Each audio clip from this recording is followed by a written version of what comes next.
I don't know if you saw the story earlier this week about the London dungeons holding auditions for a new zombie to scare visitors. Well, 200 wannabe zombies queued up to try and clinch the job and the £30,000 a year pay packet. Nice work if you can get it. Here's a couple of the applicants. Lovely. That's the first one. There's a go. There's the second one. I'm not quite sure who actually got the job, but I think this person was the scariest and, well, definitely deserved it.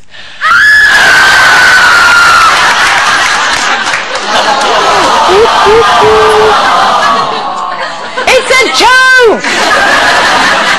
Do you know what? What? It's always me, isn't it? It's always me. It is. Okay, well, get used to it. No, there's a point to it, because it's comedy season, as you know, the Edinburgh Fringe gets underway shortly, and earlier this week, The Guardian carried an article about how to survive going to a stand-up gig and avoid being picked on by the comedians. See what we're doing? They suggested getting there early, taking a seat that's not in the two front rows. So any of us ever had an unsavoury encounter with a comedian? No, but I get it every day on this show. It's only because we love you. Yes, I have. I was on a ship once, and as a passenger, and went to watch this comedian, and I took Jake, who was 2, and he was getting very tired, and started performing, not as in ha, but screaming, and I thought, oh God, I've got to get out of here. This comedian was right in the middle of his act. I thought, this isn't good. I'll just try and do it sneakily.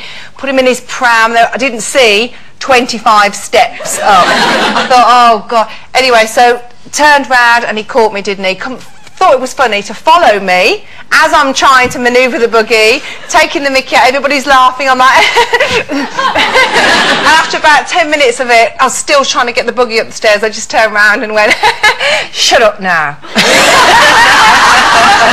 But never, hideous. Do you remember when we all went on Al Murray? Oh yeah. It was a bit of a blur for me, because Al very unprofessionally plied us with drink. You did. Yeah. And do you know, you very unprofessionally drunk it all. Yes.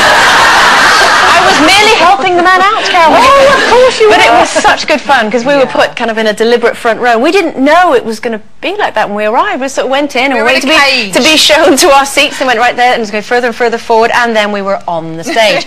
But I actually quite enjoyed it. It was quite good. If it's funny, it's funny. Yeah. It's just when people take the mickey out, and it's not funny, isn't it, Carol? It's funny. If it's funny, it's great, and it's brilliant. I think it's really, really funny. It's when people pretend that you've been for a job as a zombie that it's not funny. Do you know what I mean? So what about the jokes about boyfriend wearing Spider-Man pajamas because he's so young? Yeah. My boyfriend's young and he's very good looking, and you're all jealous, so you all make jokes about him having Spider-Man pajamas. Yes, I know. It's fine. I don't mind, and he doesn't mind. But shut it now.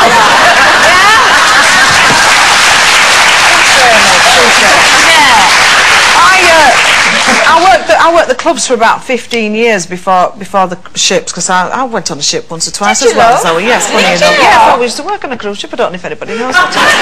But I used to work the clubs, and the bane of every girl singer's life was the comic coming in, because he used to just turn up, get 3 times the amount of money that we were on, and use our gear. And one night this What do you mean by gear? You mean like microphone and speakers not and stuff? not gear. I mean, not me frocker out. No, the microphone. Can't get the staff. Anyway, he used to come in and use. No, it's speakers and microphone and things like that. So we used to have to lug it all in, set it all up, do your first spot, then the comic used to come on, and then they used to go and we used to do the dance spot at the end. Anyway, there was this one particular guy who came on, and my dad was with me. He was my roadie for a while, and he came in and he smoked a lot, so he was smoking right into my microphone, and he was one of those people that sprayed a lot when he spoke. And anyway, he wasn't going down very well, to coin a phrase, and so anyway, even with your gear, I'm focusing, and yes, right. So anyway, he says, if you don't start laughing soon, I'm going to get that girl singer on. Well, the place we just went into, and I thought, oh no, it's going to kick off now. Well, my dad just stood up and he says, well, if you don't like it, you can. And he took the microphone off him and he kicked him off the stage, and all the audience started laughing. Oh, love it. Well done, Dad. Well done, Dad.